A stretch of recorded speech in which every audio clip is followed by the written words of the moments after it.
The National Weather Service in Portland, Oregon, has issued a severe thunderstorm warning for southeastern Clackamas County in northwestern Oregon and eastern Marion County in northwestern Oregon until 6:30 p.m.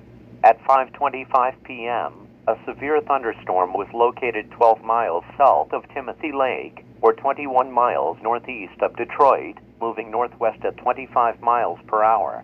Hazard, quarter-size hail. Source, radar indicated. Impact, hail damage to vehicles is expected. Locations impacted include Timothy Lake and 3 Links. For your protection, move indoors into an interior room on the lowest floor of a building.